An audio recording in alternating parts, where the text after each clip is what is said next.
todas as aulas eu gravo e mando para o YouTube e daí mando para vocês.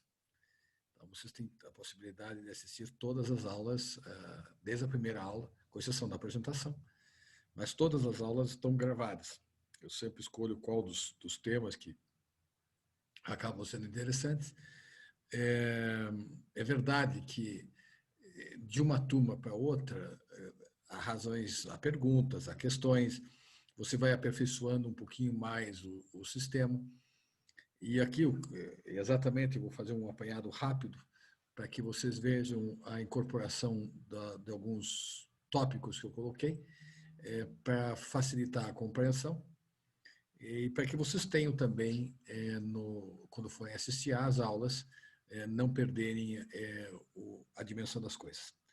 Bom, nós estamos estudando os sistemas jurídicos. A grande questão, para que estamos estudando os sistemas jurídicos? É exatamente para possibilitar a compreensão com quem nós vamos negociar. Cada pessoa ela vai ter, claro, ela é uma personalidade, ela tem suas características, mas o meio em que ela vive, isso vai influenciar enormemente o poder de decisão que ela vai tomar. E como vocês já estudaram a matéria sobre análise das relações internacionais, isso, boa noite também, Alice, isso também faz uma diferença muito grande. Então, o meio em que nós vivemos também diz um pouco de quem nós somos. Então, a lógica com quem nós vamos negociar, claro, cada um tem sua peculiaridade, mas o meio em que ela vive, ela vai ser definitivo em vários aspectos para que nós possamos ter dados sobre com quem nós vamos negociar. Então, nós olhamos os 197 países no mundo e classificamos isso em 5 grandes sistemas jurídicos e 2 subsistemas. Falamos da Continental Law. O sistema da Continental Law ele trabalha com uma lógica codificada. E se é código, se usa código, nós vamos ter o processo de livre convencimento do juiz. Então, a intenção passa a ser uma questão relevante. Isso retrata a nossa posição, por exemplo, da nossa disposição, vou te processar. Eu vou te processar sobre todos os assuntos, de repente, vou te processar. São questões, claro, são importantes para nós, mas dentro de um contexto geral, são questões menores. São questões menores. Então, são valores relativamente pequenos, que, claro, que vai sobrecarregar o sistema de justiça, é verdade. Os juízes vão estar como um acúmulo de ações gigantescas. Mas isso é uma característica do nosso sistema. Que cada cabeça uma sentença, livre interpretação do juiz, do livre convencimento, e a contrapartida. Se eu não concordar, se o juiz não concordar com o meu pensamento, eu posso apelar, vai suspender os efeitos da sentença que o juiz prolatou, o juiz julgou, e vai devolver, vai ter efeito devolutivo para o órgão superior. Então, nós temos aí esse sistema codificado. Dentro desse sistema codificado, nós temos 2 subsistemas. Esses 2 subsistemas são características da época. O primeiro, o subsistema francês, que trabalha com um linguajar direto, mais simplificado, mais objetivo, característico do pensamento de Napoleão, que queria traduzir as conquistas da Revolução Francesa e que fosse acessível à compreensão do povo. Ele vai influenciar imensamente, nós vimos aí, através do esboço de Teixeira de Freitas, vai influenciar imensamente a América do Sul, a exceção do Brasil. E temos o subsistema alemão, que é um sistema altamente técnico que também tinha justificativa na época, já que era o princípio, ele baseia-se num princípio de igualdade, que todos são iguais, seja de qual for o estado que você estiver. Na unificação germânica, isso passa a ser um fator bastante importante. Legal.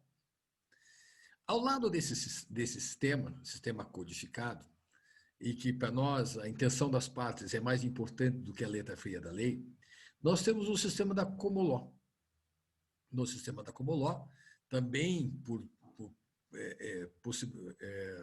um aspecto decidido por um rei, que quis ficar com a questão ligada ao julgamento, a aplicação da lei.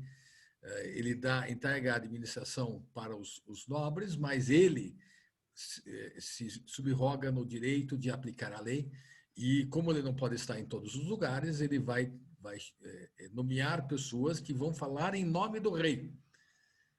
E o rei só tem uma palavra. Esse sistema acaba gerando uma característica bastante peculiar do sistema do judge-made law, que as decisões tomadas pelos juízes, elas definem a própria sociedade. É interessante quando a gente vê o sistema americano, por exemplo, são sempre fulano contra ciclano. E essa ação de fulano contra ciclano, ela vai embasar todas as questões relativas àquelas discussões naquele âmbito.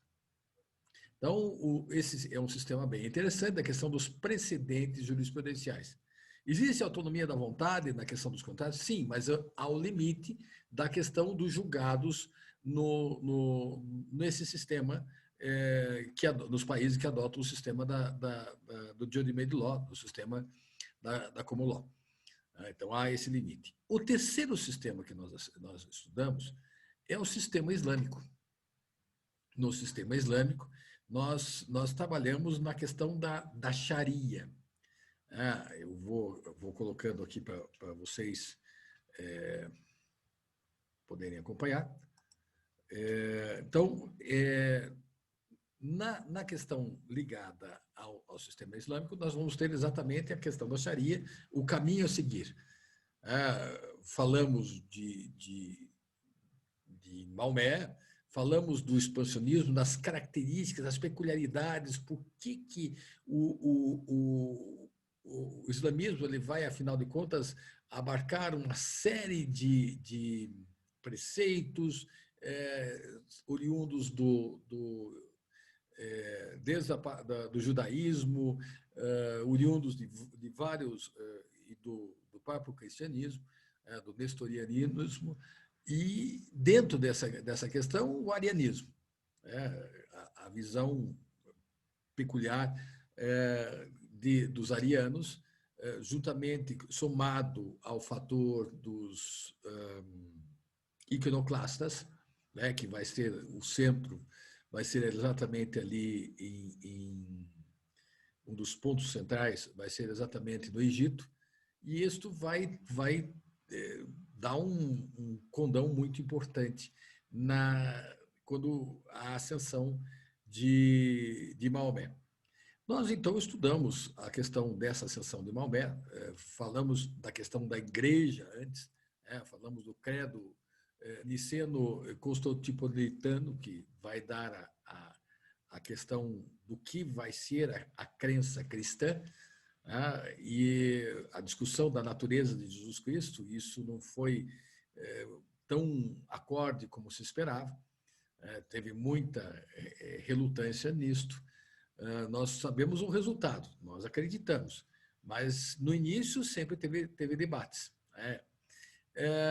Também essa questão passa a ser importante porque na ascensão de Maomé, as duas potências da época, o Império Sassânida e o Império Bizantino, estavam em conflito.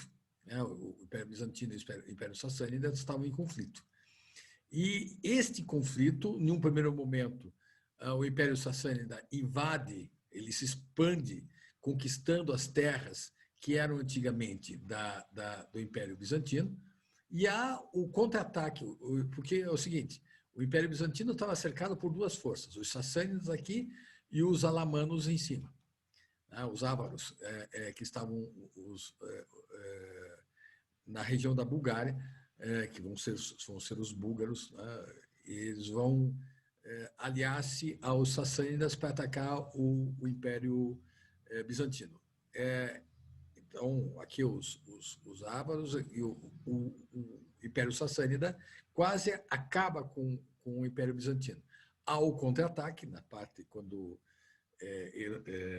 Heráclito assume o poder no Império Bizantino, há o contra-ataque, e em 628 os dois impérios estão exaustos. Olha o contra-ataque, o Império Bizantino recupera as terras e afasta o Império Sassânida. Mas os dois estão exaustos, E em 632 começa, então, a invasão, o expansionismo árabe. Vão conquistar essas regiões e com as peculiaridades que nós já estudamos, comentei nas outras aulas. Pois é, o Império Árabe vai se expandir. Você veja que em 750 ele compreende toda essa região aqui, chega até a Europa. Nós vamos ter só em 722 a Batalha de Poitiers, que vai segurar o avanço islâmico, vai salvar a Europa Ocidental, mas nós temos aqui um avanço extraordinário, Então, apenas aqui Poitiers, em 722, a derrota, mas olha o que eles conquistaram, até onde eles chegaram, o sul da França, realmente uma expansão extraordinária. Vai ser uma expansão extraordinária. Pois é, embora tenha essa expansão árabe tenha sido muito grande, o fato é que depois que arrefece isso, os árabes vão cair, vão entrar em decadência e vão acabar sendo dominados pelo Império Otomano, que são convertidos, o Império Otomano ele vai ser vai se derivar do Império Seljúcida. O Império Seljúcida derrota os bizantinos. E na derrota com os bizantinos, vai ter aí, vão surgir o Império Otomano, né, filho de Ertugrul. Tem a série no Netflix, não sei se vocês assistiram, que fala da criação do Estado turco. Muito interessante. Claro que foram 516 capítulos, literalmente, 5 temporadas, que vão falar da criação, da formação do Império Turco. Mas é muito interessante, é uma história muito interessante. Do Império Turco Otomano. Mas, se os ensinamentos de Maomé eles vão serem literalmente ditados, né? Nós temos aqui o Alcorão, então são feitos o Alcorão quer dizer recitar, né? Quer dizer, a ideia é recitar. Então ele vem sempre em versos. Nesse dia Alá compensá-los-á com sua verdadeira retribuição e saberão que Alá é a evidente verdade. As várias partes em que está presente o Alcorão. Mas o Alcorão, que é forma de recital, ele vai produzir um som, né? Você recitando o Alcorão, ele produz um som que vai ser muito importante na crença, para a crença. Ao você recitar várias vezes.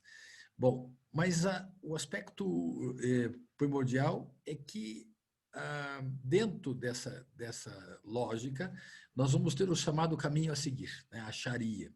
E vimos que a Sharia vai se diferenciar do sistema que nós ocidentais entendemos por lei em 3 aspectos. Ela é mais abrangente, ela representa uma legislação produzida por Deus e termina com a fonte de revelação, ela se extingue exatamente com Maomé. O que significa isso? Significa que o sistema islâmico, a verdade se encerra com Maomé, eu não vou discutir mais a verdade, eu não vou interpretar novas verdades, só existe aquela verdade. Então, qual que é o aspecto que vai ser relevante nisso? Você vai ter uma questão muito mais ligada à literalidade. Então, os contratos tendem a ser literais. Não existe essa história de intenção das partes. Vale o que está escrito. Vale o que está escrito. Isso eu estou dizendo de maneira já. Você vivendo na sociedade, cujo valor supremo é a religião e as normas que vão reger a religião, então a verdade está contida nessas normas. Quem sou eu para interpretar outras normas que não sejam estas? Então, esse é um aspecto importante. Tá? A dissidência que houve no islamismo, ela foi muito mais política do que propriamente hermenêutica. A briga, por isso que nós vamos ter os os sunitas, eles vão seguir a tradição. E quem que estava mais próximo de Maomé quando Maomé morre? Vai ser exatamente os segundos, alguém que era da família dominante, né, de Meca, mas ao mesmo tempo convertido com Maomé. Ali, Ali, que era o primo de Maomé, que seria o parente mais próximo, mas ele não estava tão próximo de Maomé. E alguns consideravam que Ali deveria seguir o caminho. Então, nós vamos ter os xiitas, que vão seguir o caminho de Ali. Então, é uma questão política, não uma questão hermenêutica de interpretação do que Maomé dizia ou não dizia. Então, esse é um aspecto importante. O fato é que nós vamos ter um posicionamento importante na questão já que a verdade morre com Maomé. A interpretação era que Maomé, ele que é o último e maior dos profetas. Tá bom. Vimos também o sistema japonês. No sistema japonês, nós temos aqui que o Japão ele vai sofrer influências no passado dos chineses, vai entrar aqui, por influência chinesa, o budismo, parte do taoísmo e confucionismo, vai ser menos, mas vai formar uma religião original, o shintoísmo. Depois, na época medieval, feudal, nós vamos ter a influência, a entrada de catequização dos portugueses, vai causar uma reação, comandado por esse clã aqui, Tokugawa, que vai dominar todo o Japão, ele vai dominar todo o Japão, vai expulsar os portugueses, e vai fechar o Japão para o mundo, com exceção de uma pequena feitoria holandesa em Nagasaki. Mas não quer dizer com isso que o Japão tenha ficado fechado para o mundo, mas não tenha ficado analfabeto. Pelo contrário, há todo um código de honra baseado no Código Samurai, liderados por um shogun, que é um generalíssimo, e que esta estrutura vai perdurar durante 250 anos. Ela só vai ser alterada quando o almirante, o Comodoro Perry, força a entrada na Baía de Tóquio. Vai forçar a entrada na Baía de Tóquio, e aí nós vamos ter a Revolução Meiji. Logo depois, e eu falei dos filmes, que o último dos samurais, que é uma barbaridade, mas a ideia é bastante relevante para o momento.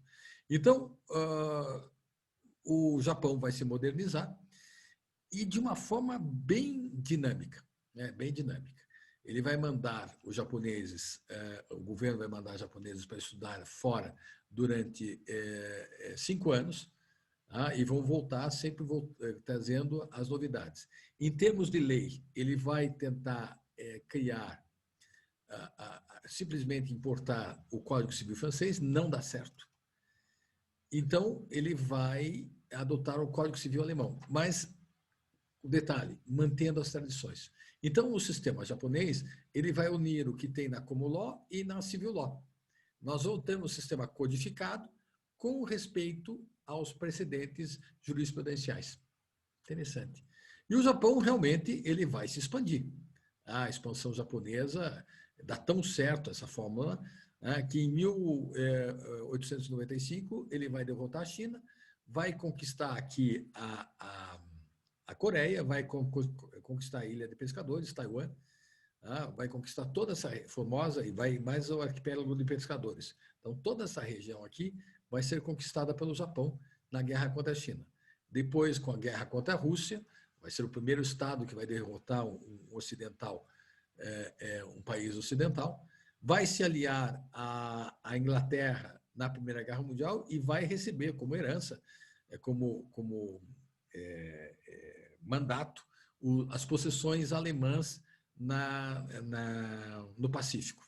Por isso que vai estar presente aqui, os japoneses vão estar presentes na Nova Guiné, nas Ilhas Salomão, nas Ilhas de Midway, Guadalcanal, tudo isso aqui era possessão alemã que passa ao domínio japonês. Além de ter conquistado uma vasta região.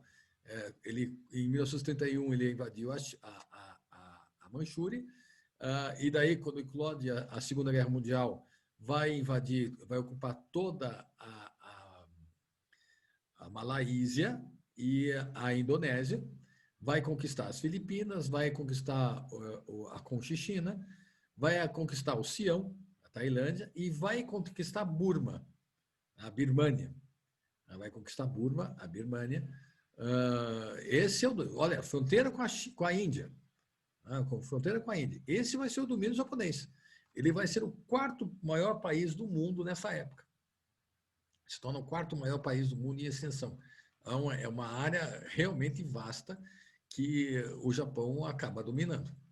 Ok.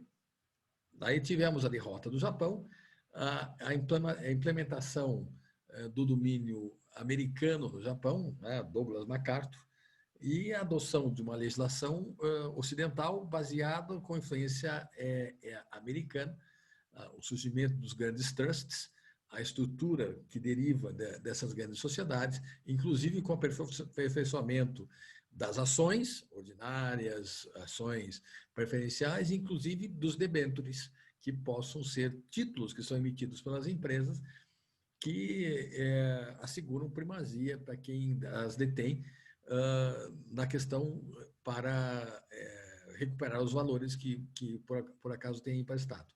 Então, nós vamos ter um sistema bastante interessante no sistema japonês. O que nos interessa? Nos interessa como negociar com os japoneses. No sistema japonês, o que vale a pena são as preliminares. Eles privilegiam muito as preliminares. Então, são negociações mais longas. Você não vem com o contrato pronto. Não existe isso no Japão. Não tem o contrato pronto. Você vai ter que negociar previamente o que vai ser. Então, todos os assuntos são discutidos previamente. O contrato é um simples... a exteriorização de algo que já está resolvido. Então, é difícil negociar com eles. A maneira como eles negociam, eles não são fáceis. E o quinto sistema é o sistema socialista. O quinto sistema é o sistema socialista. O sistema socialista, nós vamos ver que ele dominou 40% do planeta. Num dado momento, o sistema socialista ele dominou 40% do território do mundo. Das áreas emersas do mundo, quase 40% foi dominado pelo sistema socialista. E ele apresenta uma característica peculiar em relação aos outros sistemas. A questão é que ele não privilegia a propriedade privada. Não é a questão relevante não é a propriedade privada, é a propriedade coletiva. Tudo pertence ao Estado. O funcionalismo, todos os empregados são empregados do Estado. Todos os bens pertencem ao Estado. Então, como você não vai privilegiar a propriedade privada, nós vamos ter aí um problema sério, porque as relações com os indivíduos eram genéricas. Se a prioridade é a propriedade coletiva, os contratos são coletivos, todos são funcionários do Estado. As discussões eram discussões muito mais galgadas em em alguns princípios estatizantes, em que a lei só permitia 2 tipos de recurso, se houver erro da lei e o pedido de revisão. Então, a Cassatio e a Nadsdorf, o pedido de revisão. Mas é interessante, e era muito bom negociar com os comunistas, muito bom, porque eles pagavam direitinho, embora a moeda deles nunca foi conversível, mas eles usavam, houve o desenvolvimento com a relação ao capitalismo, do chamado counter trade. Então, você trocava mercadorias por mercadorias. É uma troca de um escambo mais elaborado. Mas, apesar disto, as pessoas viviam nessa sociedade. Alguém de vocês assistiu um filme, Dr. Zhivago? Não assistiu? Eu assisti. Você assistiu? Ótimo. É com o Omar Sharif, né? Omar Sharif, exatamente. Não é só o Omar Sharif, tem vários artistas ali que são bem interessantes. Mas o filme, ele vai... Claro, o filme é uma história triste, é uma história de amor não correspondido, de poesia, de música lindíssima. Eu recomendo que vocês assistam, mas existe uma passagem nesse filme que caracteriza bem o sistema socialista. Embora as pessoas, eu não vou dar spoilers exatamente, mas embora as pessoas que estavam sob esse sistema, elas adotassem, é uma propriedade coletiva, é evidente que nós vamos ter questões de natureza extremamente privada. Por exemplo, uma escova, não só escova de dente, pode ser uma escova de dente, mas vamos fazer uma escova de uma mulher, a pintura de uma mulher, o batom de uma mulher. Então, existem algumas coisas que são de natureza extremamente pessoal. De natureza extremamente pessoal. E como é que esta relação do cotidiano possa ser resolvida? O Estado não se preocupa com isso, porque isso é coisa pequena. O Estado não vai se preocupar com esses detalhezinhos aí. Não vai se preocupar com esses detalhezinhos. Aí que surge, se veja como a necessidade é a mãe de todas as coisas. No sistema, o próprio sistema vai dar uma solução. No sistema socialista, nas cidades, nós vamos ter os delegados de partido. É o representante do Partido Comunista. E ele vai ter uma ascendência moral sobre a população extraordinária. Ele não tem nenhuma posição, não tem patente militar, mas ele é representante do partido. Então, ele tem uma ascendência moral extraordinária. Nas zonas rurais, é claro que o delegado vai compreender uma área maior, mas nas cidades, geralmente, são questões de quarteirões. E eram quarteirões grandes. Né? Você vai lá, Moscou é uma cidade planejada, né? Nós vamos ter aí super quadras, não são coisas pequenas, não. Então, você representa, é o delegado do partido naquela quadra. Então, você vai... Qual que é a tua obrigação? Resolver as questões do dia a dia. E é exatamente isso que acontece no filme. O Zhivago tem um meio-irmão, que é representante do Partido Comunista. E vai ter uma situação lá que quem vai resolver a ascendência do representante do Partido Comunista. Então, o que acaba acontecendo? Neste sistema, paradoxalmente, nós temos o desenvolvimento da arbitragem. Ela foge do sistema legal, porque o sistema legal não vai contemplar questões menores, ela vai fugir do sistema legal. E as questões do dia a dia vão ser desenvolvidas, vão ser resolvidas pela arbitragem. A arbitragem mesmo, não é mediação. O que o delegado do Partido Comunista decidir, está decidido. Então, é um sistema extra legal, mas que funcionava naquele contexto. Hoje, esse sistema caiu no vazio, né? Hoje nós temos... qual que é o sistema comunista no mundo? Nós temos a Coreia do Norte, só. Só tem a Coreia do Norte, que é comunista, realmente. A China, mas a China é governada pelo Partido Comunista, verdade. Mas nós temos lá é um sistema codificado, como era na União Soviética, só que o código lá, a União Soviética, trabalhava não com a propriedade privada, mas com a noção da propriedade coletiva. No sistema chinês, nós vamos ter um sistema muito peculiar, que durante 50 anos, o domínio útil, tudo pertence ao Estado, mas eu posso transferir o domínio útil. Eu posso vender uma propriedade. É tudo do Estado, mas eu posso vender. É quase uma forma de enfiteuse, que era uma figura que existia aqui no Brasil no Código de 1916. Eu posso vender, comprar sem problemas, pertence ao Estado, mas o Estado permite que as pessoas negociem como quiserem durante o prazo de 50 anos. Durante o prazo de 50 anos. Então, a China já não se enquadra mais no sistema socialista. Ele tem a noção, é um capitalismo meio complexo, mas é um sistema característico. Então, como é que você vai negociar? Então, com o que você vai negociar hoje? O sistema chinês, o que os chineses querem? Claro, eles vão seguir as orientações do Partido Comunista, evidente. Todos eles têm a ciência de que o chefe é o Partido Comunista. Mas eles vão negociar dentro desse contexto e também dentro de metas. Dentro de metas. Eu, com os meus associados, exportamos muito para a China.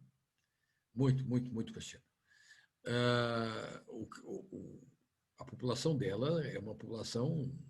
A China produz uma quantidade gigantesca de alimentos, mas não é suficiente para atender toda a população.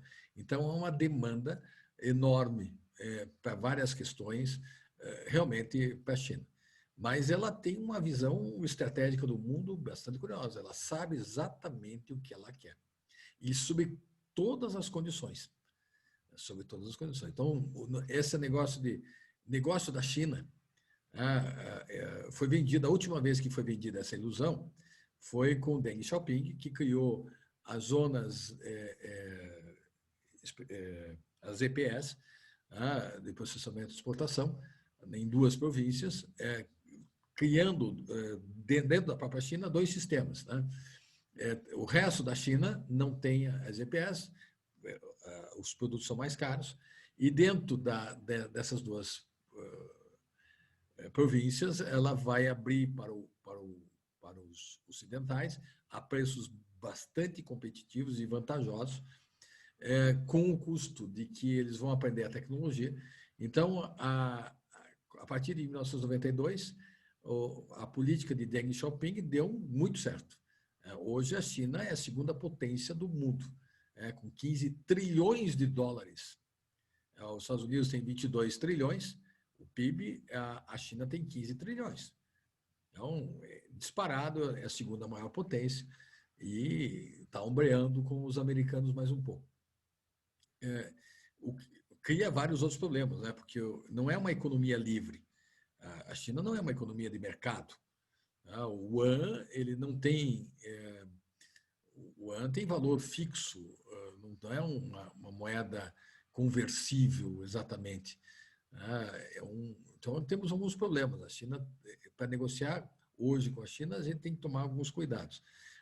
Mas os contratos com os chineses vai pela demanda. Ele vai pela demanda. Se ele não necessita, não adianta negociar. Ele vai exatamente pela demanda e sempre de olho no mercado futuro das commodities. Às vezes que nós, brasileiros, tivemos uma vantagem, conseguimos, em um dado momento, vender grãos de soja para a China. O preço, vendemos ali no preço altíssimo, estava todo mundo feliz que tinha caído o preço da soja. A soja a China não fez isso de rogado, mandou voltar os navios. Deu uma confusão danada, daí a China, não, vocês estão colocando sementes no carregamento. Semente não serve para alimentos, serve o grão da soja. Era verdade. Chinês come de tudo, né? Pois é. Não é bem, não é. Só que aí nós fizemos uma caça às bruxas entre nós aqui, e a China disse, não, eu só vou admitir 3 sementes por tonelada. Isso é impossível. É só vocês pensarem quando vocês compram aquela pipoca de micro-ondas, e você explode, coloca no micro-ondas, vai estourar a pipoca. Você veja a quantidade de pipocas que não eclodiram. Sempre tem ali pelo menos umas 15 ou 20 em um pacotinho. E aí os chineses passaram a exigir que tivesse apenas 3 sementes por tonelada. Impossível, impossível. Até que alguém teve bom senso. Tá bom, chineses, o que vocês querem realmente? Nós queremos discutir o preço. Nós passamos um carão, né, com toda essa situação. Mas a China ela acaba se integrando, o modelo chinês ele está muito mais próximo do sistema da Continental Law do que propriamente da Common Law, com a diferença de que tem os ditames e os parâmetros estabelecidos pelo Partido Comunista. Aqui ali nós temos realmente um Estado autoritário e que o Partido Comunista não vai abrir mão do seu poder. Bom, então nós temos aqui os 5 sistemas. O socialista não conta mais. Nós só temos a Coreia do Norte. Ele desapareceu, mas em um dado momento ele chegou a dominar 40% do mundo. 40%, veja aí, os países que tiveram influência, tem aqui a Rússia, a Cortina de Ferro, a China, a Mongólia, a Coreia do Norte, todo aqui a Conchichina, o Afeganistão, o Iêmen do Sul, que foi muito socialista, que tinha soldados de Cuba aqui na Etiópia, Angola, Moçambique, a República do Congo. Nós vamos ter aí alguns países que têm forte influência socialista. E o Ocidente. Tem o Ocidente, que são mais os aliados aí do Ocidente. Pois é, isso foi em um dado momento da história que passou. Visto os sistemas, eu vou comentar rapidamente o domínio do direito internacional privado. Qual que é o objeto do direito internacional privado? Já disse que é o conflito de leis e a solução do conflito de leis e a condição jurídica do estrangeiro, mas a denominação do direito internacional privado que é curiosa. O nome direito internacional privado ele existe como homenagem a um jurista americano, Joseph Story, homenagem a Joseph Story. Porque, na verdade, o direito internacional privado não é nem tanto internacional, embora tenha normas internacionais, mas a maior parte das normas que regem o direito internacional privado são normas internas e nem exatamente é privado, porque são normas públicas, de direito público. Então, é muito engraçado você chamar de direito internacional privado a uma coisa que não é exatamente privada, são normas de interesse coletivo, mas que regem a situação individual de cada um. O nome direito internacional privado ele se dá exatamente em homenagem a Joseph Story, unicamente. Unicamente a Joseph Story, que nós vamos estudar, inclusive, ele mais à frente. Pois é. Temos aí os nomes que são dados de direito de ação privado em homenagem a ele. As normas de direito de ação privado, elas podem ser classificadas segundo sua fonte. Nesse caso, elas são legislativas, pode ser da lei, né? Pode ser lei, pode ser da doutrina, pode ser de decisões de tribunais, ela pode ser do âmbito interno e pode ser do âmbito internacional. Então, quanto à sua fonte. Quanto à sua natureza, nós vamos discutir isso aí mais à frente, então não se preocupe muito com isso, é só uma introdução. Quanto à sua natureza, elas podem ser conflituais, também chamadas indiretas, podem ser diretas, ou podem ser conceituais ou qualificadoras. Conceituais ou qualificadoras, como dizem, elas vão definir alguma coisa. Conflitual ou indireta é quando você não soluciona diretamente a questão, mas você diz qual o ordenamento jurídico que vai solucionar a questão. Por exemplo, no artigo 7º da Lei de Introdução, ela diz que a lei onde a pessoa estiver domiciliada que vai determinar seu estado e sua capacidade. Eu não sei qual ela está domiciliada. Pode ser o Brasil ou pode não ser o Brasil. Então, estão vendo? É uma norma indireta. É uma norma indireta. Se ele não estiver domiciliado no Brasil, não será a lei brasileira que vai regular o caso. Quando a norma é direta, eu estou dizendo será a lei brasileira que vai regular essa questão. Estou dizendo diretamente qual lei que vai regular a questão. Quanto à estrutura, ela pode ser unilateral, quando eu solucionar, são normas diretas, as normas unilaterais. Eu estou dizendo que a lei que vai regular é a lei brasileira. Ou podem ser bilaterais, quando pode ser a lei brasileira ou não. Depende de onde a pessoa estiver domiciliada. Já as normas justapostas, parece assustador o que eu vou dizer, né? Por enquanto, são só informações. Nós vamos trabalhar bastante isso mais à frente. A norma justaposta é uma bilateralização de uma norma unilateral. Não entendi.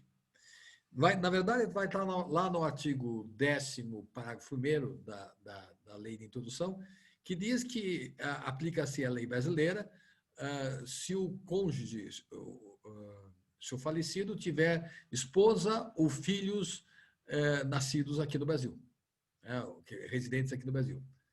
Essa é uma norma unilateral, estou dizendo que aplica-se a lei brasileira. Mas daí eu vou bilateralizar, salvo se a legislação do de cujo for mais favorável. Opa, então eu bilateralizei uma norma unilateral. Eu posso aplicar a lei brasileira ou não. Mas não se preocupe quanto a isto. Nós vamos estudar bastante lá na frente. Isso aqui é só saber para que vocês entendam como é que funciona a norma de direito nacional. O que nos interessa, nesse momento, é algo um pouquinho diferente. Para poder explicar isso que eu falei para vocês, essa norma, essa questão, isso aqui, nós temos que entender a história do direito internacional. A história do direito nacional privado. Como é que surge o direito internacional privado? Para nós é importante, porque vocês vão aprender a entender como a lei pode ser usada como instrumento de poder. Nós vamos, nessas 2 ou 3 próximas aulas, que vamos falar da história, ela vai ser fundamental para o nosso próprio curso de Relações Internacionais. Vai ajudar muito a compreender uma porção de coisa do nosso próprio curso de Relações Internacionais. É interessante, mas a história do direito internacional privado, pois é. A história do direito internacional privado tem a ver com a gente, como curso de RI? Tem a ver com a gente. Isso vai ser muito interessante, mesmo porque eu vou provocar vocês em um determinado momento que vocês vão ter que se posicionar frente a determinadas coisas, usando exatamente o conhecimento de RI. que vocês tiveram até então. Pois é. Por que o professor está falando tudo isso? Primeiro, nós temos que entender que como é que vai surgir o direito internacional. Lembre-se que o direito internacional ele trabalha com o conflito de leis e solução de conflito de leis. Então, nós vamos ter situações de conflito. Não é guerra, é saber qual lei eu vou aplicar. Durante o Império Romano, não tinha muita questão ligada a isso. Se envolvesse estrangeiros, no início nós tínhamos o pretor peregrino. Se envolvesse nacionais, nós vamos ter o pretor urbano, que aplicava, então nós vamos ter o ius civile e o ius gentium. Isso era tranquilo, não tinha conflito.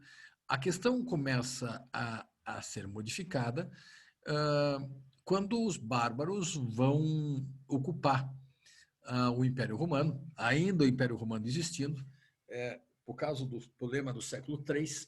No século III, nós tivemos grandes desastres do Império Romano. O Império Romano chegou a ter 60 milhões de habitantes. Um império grande. E com os desastres do século III, dentro dos desastres são tomadas decisões políticas que vão ter consequências terríveis.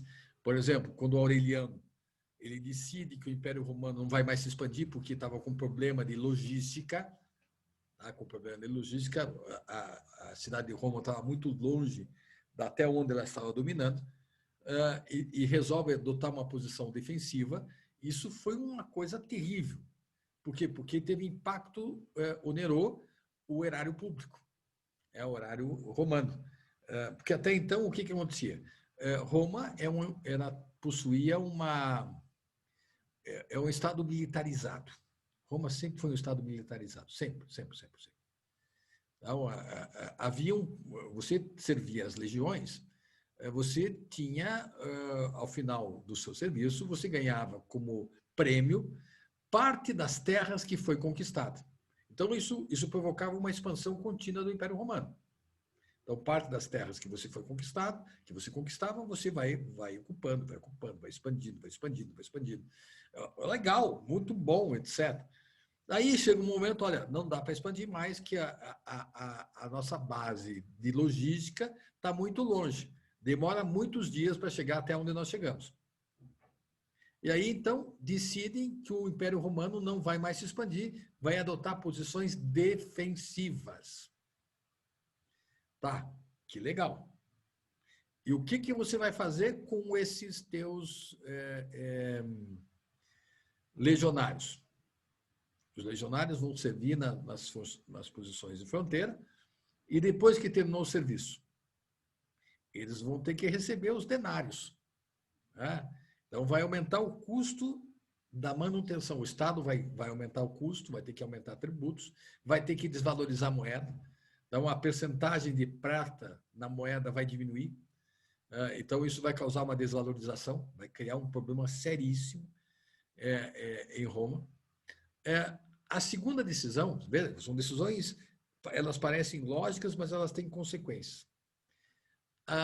Aí nós temos a peste negra do século III, que matou 2/3 da população do Império Romano. Se era 60 milhões, ficou 20 milhões. E eles decidiram manter o exército do mesmo tamanho.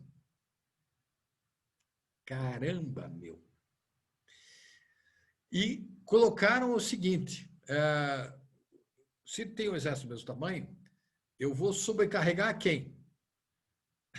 Os que vão pagar imposto. E quem que paga imposto? Não são, obviamente, os ricos.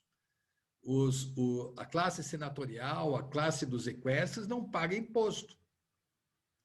Quem paga o imposto é o povão. Dentro do povão, nós vamos ter muitos... o pessoal que trabalha na agricultura. Vai aumentar muito a exigência. E aí vai criar um certo ressentimento. Aí o Valentiniano baixa um outro decreto imperial, Valentiniano III. Ele vai dizer o seguinte: opa, eu vou tornar determinadas profissões hereditárias. A única opção que você tem é entrar na legião. Aí você pode fugir dessa hereditariedade. Se você for camponês, teu filho vai ser camponês, teu neto vai ser camponês, teu bisneto vai ser camponês. Se você for comerciante, teu filho vai ser comerciante, teu neto vai ser comerciante, teu bisneto vai ser comerciante e assim por diante. Se você for ourives, a mesma coisa. Se você for escriba, a mesma coisa. Se você for pedreiro, a mesma coisa. Se for carpinteiro, a mesma coisa. Se for marceneiro, a mesma coisa. Então, algumas profissões, elas passam a ser hereditárias. Isso vai ser importante mais adiante, que vai dar origem às chamadas corporações de ofício na Idade Média. Isso vai ser muito importante. Mas foi uma decisão de Valentiniano III. Aí, como é que eu vou ocupar esses vazios que a peste negra deixou? Principalmente na região das Gálias. Principalmente na região das Gálias. Pessoal, nós estamos falando de direito, mas ao mesmo tempo estou falando de história e as decisões que são tomadas através da história tiveram consequências jurídicas. Isso que é muito legal. É para vocês entenderem a lei, por isso que eu falo muito de história. Fica mais fácil para vocês entenderem a lei. São as necessidades que fizeram com que você criasse determinadas leis. Sempre a necessidade. E aqui é a mesma coisa. Como é que eu vou ocupar esse vazio na região das Gálias? Eu vou permitir a entrada de bárbaros que vão se comprometer a respeitar o imperador, vão jurar seguir o imperador, mas vão manter sua legislação interna. Então, vão entrar no Império Romano, nós vamos ter a entrada dos visigodos, mas principalmente dos francos e dos alamanos. Eles vão entrar no Império Romano. E vão estar na condição de federatis. Na condição de federatis. Qual que é o impacto disto? Bom, as pessoas continuavam vivendo no Império Romano, continuavam a ter brigas, essas questões continuavam a ser decididas pelo magistrado. Continuavam a ser decididas pelo magistrado. Então, o magistrado vai fazer aquela pergunta. Sob qual leges vives? Sob qual lei você vive? Eu vivo de acordo com a lei dos romanos. Aplicava a lei romana.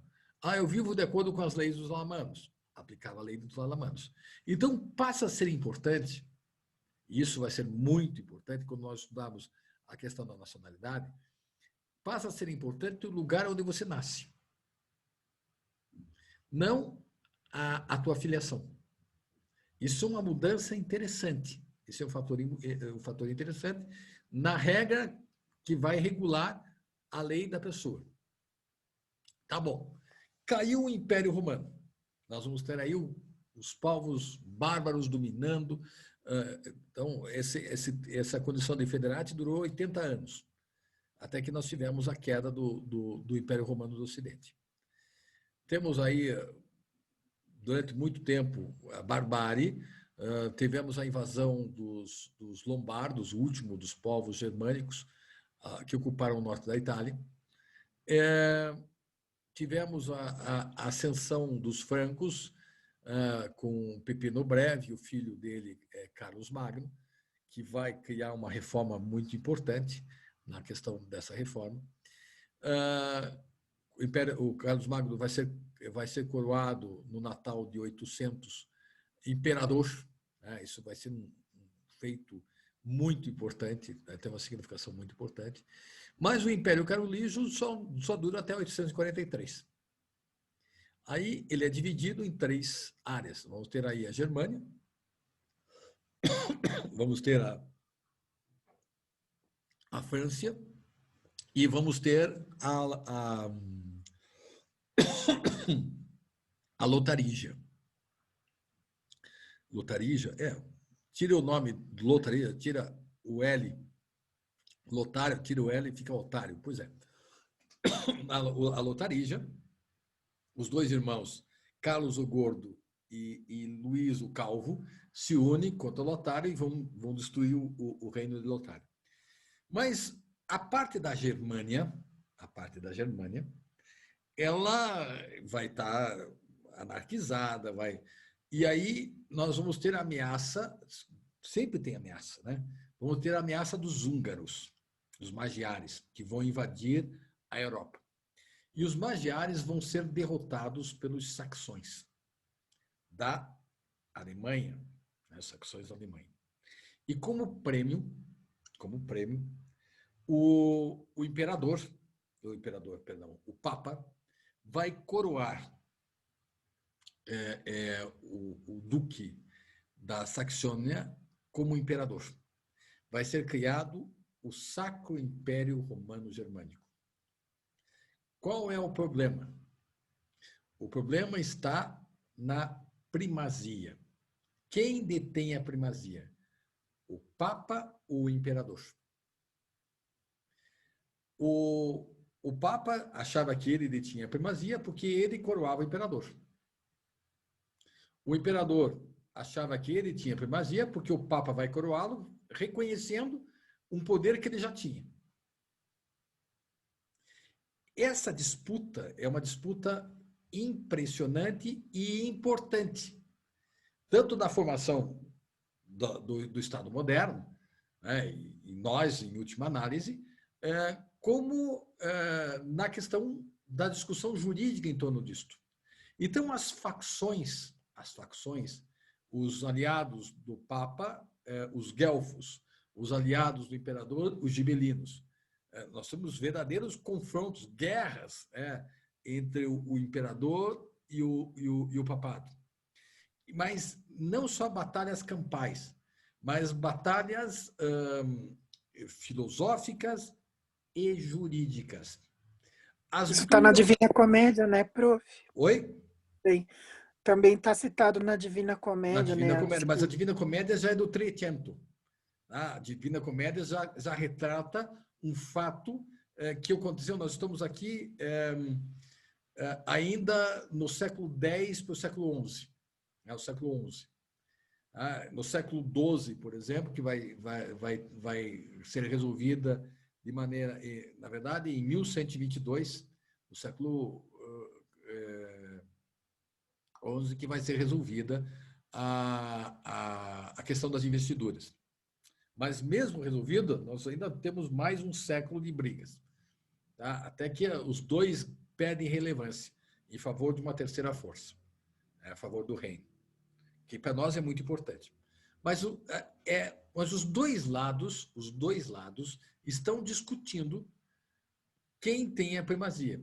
E vamos buscar questões importantes que possam sustentar uma ou outra posição. Nesta época, é descoberto em Bolonha um exemplar do Corpus Juris Civilis.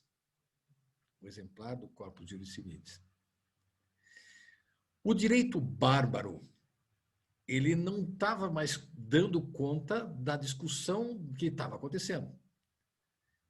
O que dominava a Europa era uma mistura da legislação de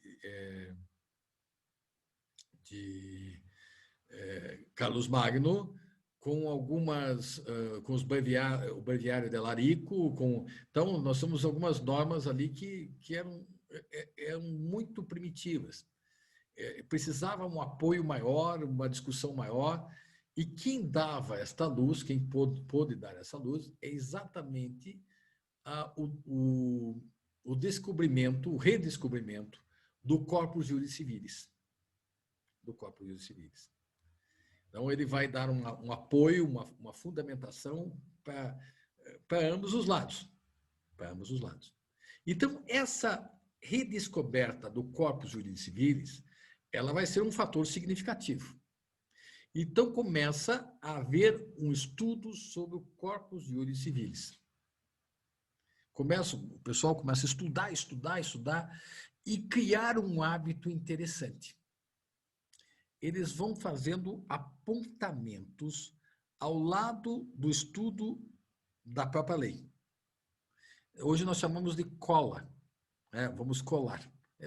No nosso caso não é tanto, mas os alunos de direito têm aquela mania de fazer cola nos códigos. Né? Isso acontece. Não é o caso de vocês, tranquilo. Nunca ouviram falar disso, já ouviram de amigos de vocês. Pois é. Nesse caso, né, essas anotações ao lado, elas vão ganhar um nome. Elas vão ser chamadas de glosas. Vão ser chamadas de glosas. Então, esses comentários que são feitos ao largo.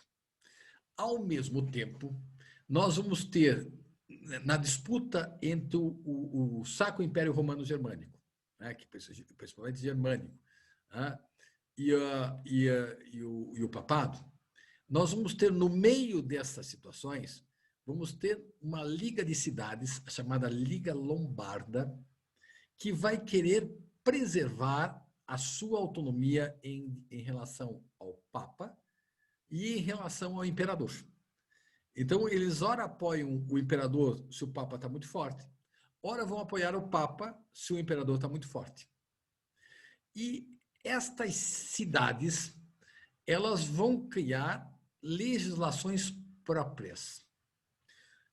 A legislação de uma cidade, ela tem o nome de estatuto. A legislação de uma cidade tem o nome de estatuto. Então, nós temos o Estatuto de Curitiba. A lei municipal de Curitiba é chamada de Estatuto de Curitiba. Então, são leis próprias, são características próprias. Né? Bom, aí começa, nós temos as questões de comércio, temos questões de disputa entre as cidades romanas. As cidades romanas. E, em uma dessas disputas, um problema começa a surgir. Qual lei que eu vou aplicar se um cidadão de Módena estiver em Pisa? Que diga respeito à sua capacidade. Será que eu vou ter que aplicar a lei de Pisa sem considerar as questões de Módena? Bom, como é que nós vamos tentar resolver isto? Aí vai surgir pela primeira vez o direito internacional privado. E vai surgir de uma glosa.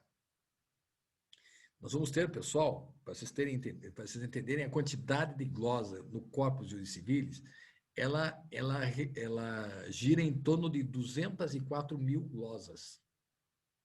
204 mil comentários. Consegue imaginar isso? É muita coisa. Então, o pessoal vai estudar muito, muito, muito, muito, muito, muito. E vai fazer comentários. E um desses comentários vai surgir o direito internacional privado.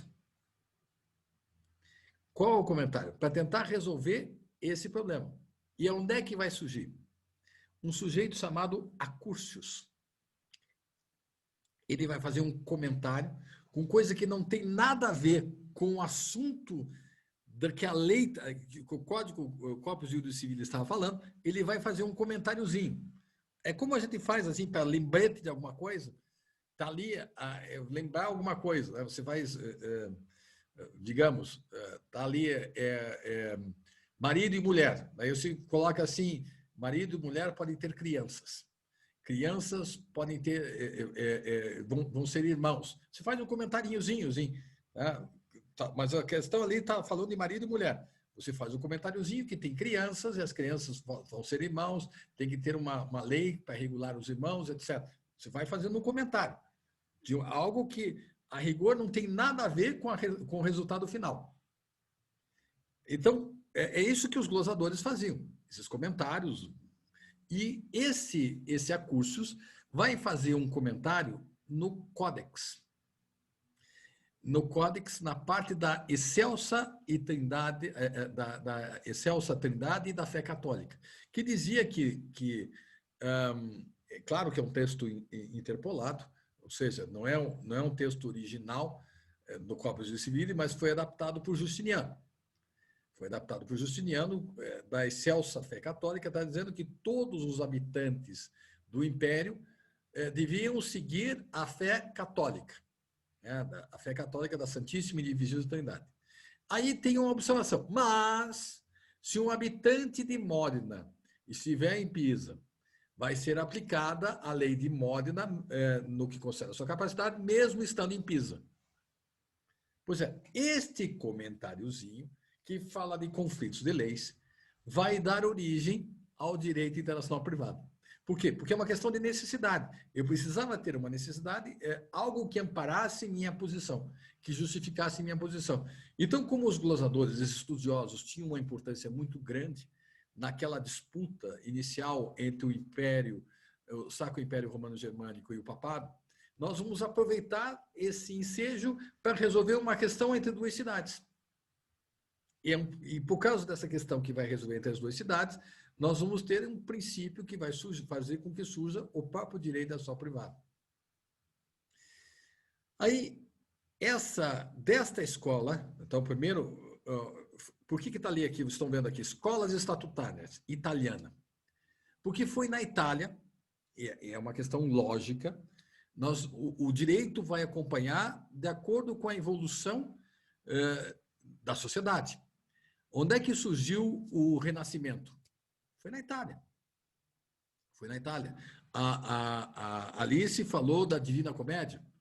É verdade, nós vamos ter aí Dante Alighieri, Giovanni Boccaccio, na parte de literatura, nós vamos ter na parte de leis até o pensamento, o gênio de Maquiavel, o gênio também de leis, hein?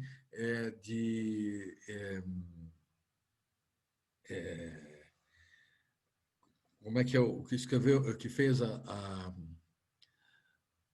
Gioconda? Da Vinci. Da Vinci, exatamente, obrigado.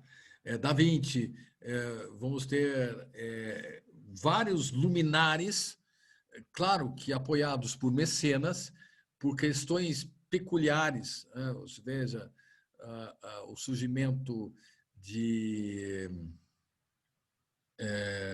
da adaptação Fibonacci, que vai colocar, ele é de Pisa, vai usar o abandono do sistema de números romanos para você adotar o que ele chamava de números arábicos, que na verdade tem origem seria hindu, influência o sistema decimal, mas nós chamamos de números arábicos. Então, a adoção disso foi muito importante. Onde é que aconteceu? Na Itália. Então, a Itália vai ter um papel extraordinário. Onde é que surgiram os bancos? Vai ser exatamente dos Médicis, os Médicis em Florença, que vão fazer surgir os bancos, que eram bancos mesmo, onde você sentava. Nós vamos ter aí o surgimento dos bancos, que ele vai usar, já que era proibido emprestar dinheiro a juros, né, a usura, a agiotagem, mas nada impedia, se eu fizesse a conversão de moedas, que eu cobrasse uma taxa por conversão de moedas, que estava embutida a questão de juros. Foi o que os Médicis fizeram. Então, nós vamos ter os primeiros bancos, né, substituindo aquela ideia do Sherlock, do Mercador de Veneza, por uma instituição mais sólida e mais presente, dada a necessidade. Então, o processo de criação italiano é extraordinário, extraordinário. Como é que um lugarzinho tão pequenininho, a Itália toda tem 301 mil quilômetros quadrados, então é pequenininho. O Paraná tem 199, é um pouco maior que o Paraná, do tamanho do Paraná e Santa Catarina juntos. É a Itália. A Itália é pequena, com várias regiões, e consegue produzir coisas notáveis. Não? Então, o iluminismo, o renascimento na Itália é algo gigantesco, até mesmo as questões filosóficas, né? Nós vamos ter aí uma presença na Itália é generosa, dos vários, mesmo São Tomás de Aquino, que embora não fosse exatamente, teve muito papel ali na Itália. Então, nós vamos ter aí o berço das letras, da ciência e de vários aspectos. Do direito também. Do direito também. Então, o pensamento do direito ele vai estar muito centrado na discussão muito mais avançada na Itália do que no resto do planeta, da necessidade que estava gerando o avanço, o progresso estava gerando. Sempre que temos uma ação, nós temos uma reação. Tá? Sempre vai haver uma reação. Da mesma maneira que nós temos esse iluminismo, esse renascimento que vai explodir, nós vamos ter o peso na consciência. Nós vamos ter o peso na consciência. Nós vamos ter o barroco, né? Então, do renascimento, a reação vai ser o barroco na literatura, na pintura, na escultura. Então, que vai ser exatamente o contraponto da questão do renascimento.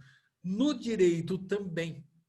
No direito também. Você vai se fechar ao processo criativo. Em vez de estudarmos agora a lei, diretamente a lei, o corpus juris civilis, nós vamos ter uma segunda fase, em termos de lei, em que você, em vez de estudar a lei, ou a fonte primária, você vai discutir o que discutiram os glosadores. Em vez de estudar o que fizeram os glosadores tinham contato com a fonte primária, com a lei, fizeram os comentários. Foram 204 mil comentários.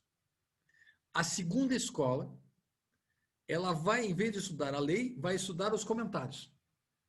Vai estudar os comentários. Mas ela retrata bem, você vai você vai arrefecer o teu entusiasmo. Você vai arrefecer o teu entusiasmo. O barroco é esse, você vai voltar-se, quase uma tortura. Você olha as coisas barrocas, elas são pesadas. E no caso do Brasil, ainda nós tivemos o barroco tardio. O Aleijadinho, isso é barroco tardio, muito tardio. Mas eles são mais rebuscados, mais pesados, nossa, é uma diferença grande. Quem gosta dessa parte é uma diferença grande. No direito também. No direito, mas este papel que vão ter os pós-glosadores, para o direito, ele é importantíssimo. Porque dentre os pós-glosadores, que vão discutir o comentário das glosas, que vão classificar uma porção de coisas que nós temos até hoje, algumas coisas que são verdadeiras torturas no direito, por exemplo, bens consumíveis, bens inconsumíveis, bens móveis, bens imóveis, bens... então, tem uma classificação enorme de bens. Para que nós vamos ter uma questão dessa? De onde é que veio essas ideias? Dos pós-glosadores. É como eles tinham que se torturar um pouquinho. Eu alcancei o universo e agora me assustei com a questão de ter alcançado o universo e fico com peso na consciência. Vou criar um sistema em que vai apresentar uma série de torturas. O que acontece com o barroco. Aqui também, no direito também. Mas esse papel no direito, que vai servir muito bem para a ocasião, ele vai nos legar a estrutura jurídica que nós temos hoje. Um desses é um grande gênio. Quanto mais eu estudei esse cara, eu até apresentei, fiz um trabalho para um congresso de direito internacional em Florianópolis, apresentei no meu grupo de pesquisa e realmente estudei muito sobre ele e quanto mais estudava, mais ficava fascinado pelo sujeito. O sujeito se chama Bartolo. Ele realmente, recentemente nós tivemos 700 anos de morte de Bartolo, mas Bartolo é alguém que muda o mundo na parte jurídica. Ele mudou o mundo na parte jurídica. O pensamento dele, ele se torna doutor aos 21 anos. Um gênio, gênio, gênio, gênio, gênio, gênio, gênio, gênio. E ele, aqui eu vou colocar algumas coisas ínfimas, mas que para vocês, eu sei que vocês não, muitos de vocês não estudaram direito, a maior parte, inclusive, não vai ter muito significado, mas eu vou tentar explicar para vocês de uma maneira bem didática o que isso significa. Todo mundo já ouviu falar de códigos. Eu falei daí Código Civil, Código Penal, Código Tributário. Nosso sistema é codificado. Mas ao lado desses códigos, Código Civil, na lei material, nós também temos a lei processual. Tem Código de Processo Civil, Código de Processo Penal, Código de Processo Trabalhista, que na verdade está dentro da Consolidação das Leis do Trabalho. Mas nós temos um sistema do processo, né? Como se deve fazer o processo. Como que se deve fazer o processo. Então, tem a lei civil, a lei que é para todos, e a questão processual, como é que nós vamos aplicar a lei civil. Então, vai ter, como diz o nome, vai ter um processo e procedimentos. Como é que você vai fazer na questão do procedimento. Por isso que nós temos o Código de Processo Civil, que vai falar como é que deve estar a petição inicial, o que deve conter a petição inicial. A exposição dos fatos. Ok? Que coisa mais linda. Quais são os fatos? Os fatos que estão descritos na lei civil. Os fatos que estão descritos na lei civil. Então, nós temos a questão processual, mas temos a questão material. Por que tem essa diferença? Quem que criou essa diferença? Os romanos não faziam essa distinção. Foram os pós-glosadores. Foi Bartolo. Bartolo que vai fazer, pela primeira vez, a distinção entre regras processuais e regras de fundo. E dizendo que a regra de fundo, tá, vai seguir a lei onde aconteceu a coisa. E a regra processual vai ser onde o ato jurídico se realizou. Então, o local vai reger o ato. Locus regit actum. O local vai reger o ato. Não entendi, professor. Pois é, aconteceu um crime lá em determinada questão. Tá bom. Foi a lei que vai ser seguida, a lei do foro, aconteceu lá. Mas o local do ato jurídico, as consequências foi aqui. Então, eu vou denunciar que eu fui roubado, não vou colocar como crime, vamos denunciar, vamos colocar ali, eu fui prejudicado de um negócio da China que eu vendi para alguém. Eu entrei em contato, alguém entrou em contato comigo e pediu se eu podia providenciar tal coisa e para a China. Tá bom, vendi para a China e o cara da China não me pagou. Bom, eu vou lá onde o ato jurídico se realizou, né? Na China é muito longe, mas eu vou responsabilizar o cara aqui. Opa, peraí, o negócio inicial foi nosso aqui. O negócio inicial foi nosso aqui. Então, a separação entre a lei formal e a lei formal, processual, e a lei material, ele que vai fazer a primeira vez a diferença, a distinção. Ele que vai fazer a distinção. Lembre-se quando nós falamos da questão dos ritos, rights, né? Na questão da common law, a questão dos rights vai ser muito interessante, né? Você vai ter que seguir a discussão, são coisas materiais. É uma disputa entre coisas materiais. Mas o processo, o que você vai ter, a oitiva da testemunha, qual o prazo que você vai ter, tudo isso aqui é uma questão processual. Tudo aqui é uma questão processual. Qual que é o problema? No nosso país, nós colocamos a questão processual mais importante do que a questão material. Nós conseguimos extinguir processos, o tempo todo está acontecendo isso. O cara roubou, todo mundo sabe, mas foi feito um rito diferente, então o processo está nulo. Nós vimos agora. Ninguém discute que o Michel Temer, o ex-presidente Michel Temer, não teve culpa no cartório de determinada coisa. Mas a maneira como foi feita fere o Código de Processo Penal. Mas ele fez. Mas Mas veja, nós damos mais importância à questão processual do que à questão concreta. O cara é ladrão. Não estou dizendo o Michel Temer, mas o cara é ladrão. Mas olha, mas tem esse atenuante aqui que tem. Olha, o prazo da acusação perdeu o prazo processual para poder fazer a denúncia. Caducou. Porque o sistema, essa diferença, ela surge aí a partir de Bartolo. Não é a nossa descrença no sistema. Não é isto. Mas essas filigranas, ela passa a ter um significado todo especial. Mas ele Professor, vai além. Oi? Fale. só uma dúvida, então. Por exemplo, só para ver se é isso. Se aconteceu alguma coisa para um brasileiro na China, as regras processuais, então, serão as do Brasil, mas as regras de fundo, materiais, né, Ao contrário. seguirão a lei da China. Não, ao contrário. Veja, aconteceu na China. Quem vai determinar Tá. o estado e a capacidade da pessoa vai ser a lei brasileira, mas vai ser julgado por um tribunal na China. Então, Entendi. eu vou As usar a regras lei. processuais são chinesas, mas as regras Exatamente, de fundo onde o brasileiras. ato jurídico se realizou.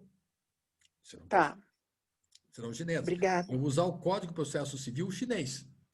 Mas a questão da capacidade, quem vai determinar pode ser a lei brasileira, a lei material brasileira.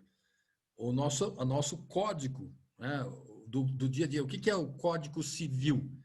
O Código Civil ele vai regular nossa questão do dia a dia. Inclusive, nesse momento aqui, nós temos aí um contrato de prestação de serviço, vários contratos, né? Nós estamos usando o Zoom, então existe um contrato de prestação de serviço entre o Zoom e a mim. E, ao mesmo tempo, existe um contrato de prestação de serviço entre a instituição e vocês. E eu tenho um contrato de trabalho com a instituição. Então, isso está regulado no Código Civil. O que acontece? Ou em leis específicas, né? Leis materiais. Mas se alguém se sentir prejudicado, eu vou entrar com um processo. Opa, aí é lei processual. O que o juiz vai julgar? Então, vai ter todo um procedimento para julgar uma relação do direito material. Sempre vai ser assim. Sempre vai ser assim. Parece uma coisa complicada, mas não é. Vocês vão entender na medida que eu for avançando, mas eu estou construindo o raciocínio. Na medida que eu for avançando, eu vou mostrando para vocês que todo mundo vai estar metido nisso, de alguma maneira. Nós não vamos poder fugir dessa questão. Mas nós estamos falando de Bartolo. O Bartolo fez essa distinção que é fundamental, né? Mas ele vai além. Olha que coisa. Ele vai colocar que os delitos devem ser submetidos à lei do lugar de sua perpetração. Lex loci delicti. O que isso traduz? É o seguinte: as questões penais vão ser regidas por lugar, questões penais, vão ser regidas pelo lugar onde aconteceram. Então, elas são sempre territoriais. As normas penais serão sempre territoriais. Se você matou um cara em Nova York e veio para o Brasil você não fez nada. Não fez nada. Você cometeu um crime em Nova York. A justiça de Nova York que é competente para te julgar. Não é a justiça brasileira. O crime que cometeu foi lá em Nova York. Quem vai dizer essas questões, que a norma é territorial, foi Bartolo. Que a norma penal vai ser territorial, foi Bartolo. Então, é uma questão importantíssima. Nós usamos isso até hoje. As questões civis são mais complicadas e mais dinâmicas, na verdade. A questão penal ela é muito simples. a justiça competente é sempre o local onde foi o crime praticado. Ponto. Na questão civil, nem sempre. Mas na questão penal é muito simples, é sempre territorial. Sempre territorial. Então, se você está no ar e acontece um crime, está num mar internacional, numa área internacional, e acontece um crime dentro do avião, qual é a justiça competente para processar o crime? Você pode, na pior das hipóteses, vai usar a bandeira do avião. Mas aí, na prática, é o que muitas vezes acontece. Se for sobre o espaço aéreo de um determinado país, vai ser a lei competente desse espaço aéreo desse determinado país. O crime aconteceu lá. Vi casos em que iriam processar sul-coreanos que cometessem crimes fora da Coreia, principalmente em relação à legalização da maconha recreativa nos Estados Unidos. Vejam, essa questão extraterritorial são tentativas. São tentativas, mas eu não acredito que vão subsistir. Nós temos crimes continuados. Mais do que esse, por exemplo, nós vamos ter os crimes de internet. Os crimes de internet, qual é o lugar competente? Cada vez está mais difícil isso. Historicamente, era muito simples. Onde aconteceu o crime, o juiz é competente. Como é que ia processar que cometesse crimes fora da Coreia? Não, é uma tentativa que provavelmente não vai lograr êxito, não tem sentido, porque você não cometeu crime nenhum no teu país. Como é que você vai ser julgado por um crime que você não cometeu no seu país? Você é um cidadão exemplar aqui. Lá nos Estados Unidos, se você cometeu um crime, você vai ser condenado lá. A justiça competente vai ser lá. Existem casos em que nós vamos ter a questão de extradição, repatriamento, existem aí outras alternativas, mas na questão penal, quem decidiu pela primeira vez isso foi Bartolo. Mas ele fez mais coisas. Eu vou trabalhar um pouco mais com Bartolo. Nós começamos às 8h40, então eu vou trabalhar um pouco mais com Bartolo na próxima aula. Pessoal, é importante, essas aulas são muito importantes para que vocês possam entender a construção do raciocínio da lei. E mais adiante, eu vou mostrar a lei para vocês. E vai ficar muito mais fácil. Vai ficar muito mais fácil, porque ela vai ser resultado de um processo de construção. Alguma pergunta, pessoal? Bom, no sábado, vai ter um grupo de pesquisa, se vocês quiserem assistir, que vai ser sobre as empresas cooperativas do Mercosul. As empresas cooperativas do Mercosul. Vai ser muito interessante. É um tema também bastante interessante. E também temos aí que eu mandei para vocês, alguns de vocês espero que estejam assistindo, esse 18º Congresso de Direito Internacional, que está muito legal. Está muito legal. Pessoal, nenhuma pergunta? Um forte abraço para vocês. Tenham um excelente final de semana. E nos encontraremos novamente na terça-feira, ou, quem sabe, aí para alguns que queiram fazer, no sábado, no grupo de pesquisa. Ok? Pessoal, tá bom. Um forte abraço para vocês, gente. Boa noite, professor. Boa noite. Boa noite. Tchau, tchau. Boa noite, prof. Boa noite. Tchau, tchau. Boa noite. Tchau, tchau. Tchau. Tchau, tchau. Valeu.